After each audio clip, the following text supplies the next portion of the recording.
Alexandra Okihiro, but everyone calls me Allie. And I recently finished my Master of Science in Biology. I graduated in the spring of 2013. Science was always one of those things that I excelled in high school, and so I thought maybe something in chemistry or biology would be best suited to me. And so I did a recruiting trip for soccer here and talked to a lot of the biology professors, and that kind of sold me on starting biology.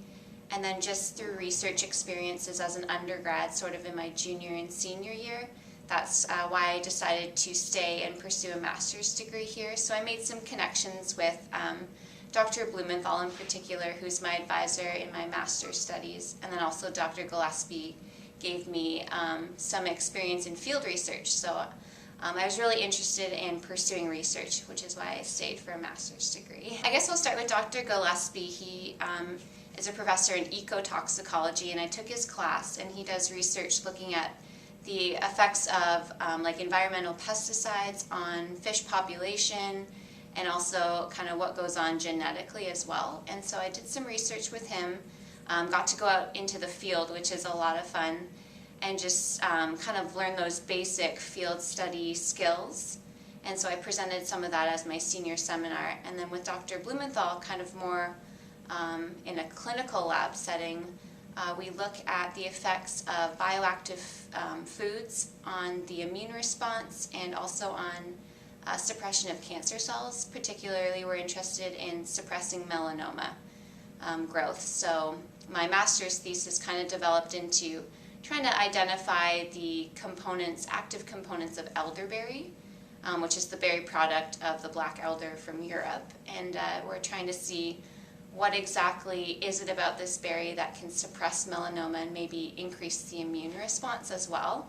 So use it, like this research could be used to kind of govern diet-based strategies to prevent the onset of melanoma. I presented my research at international and local conferences.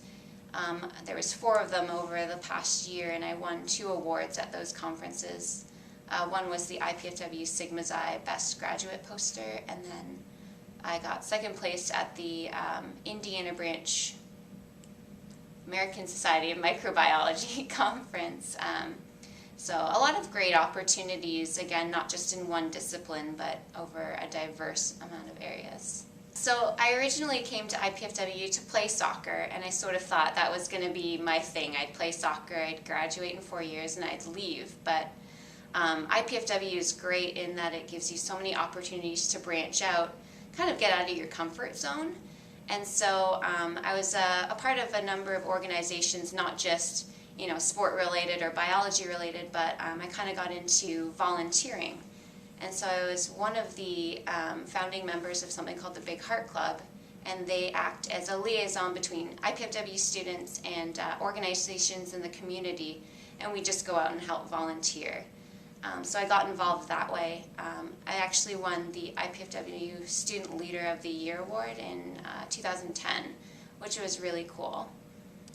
Definitely go into the program with an open mind, and make sure you do branch out of your comfort zone. I mean, I've met so many great people in the biology department, of course, but also outside of the biology department and other things that I had in common with students.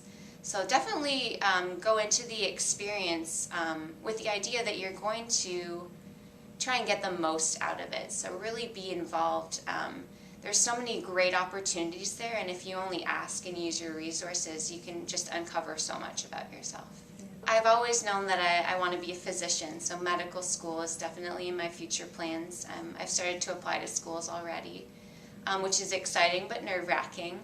But recently, just from the feedback that I've gotten from professors, they've told me that maybe I should consider doing an MD PhD, which is a combination of obviously doing more research and then going through the medical school process as well, which I'm really considering now, because I had no idea that I would really fall in love with the research aspect of it. It's really almost addicting. You get good results and you just want to keep doing more. So I think an MD PhD might actually be in my future as well.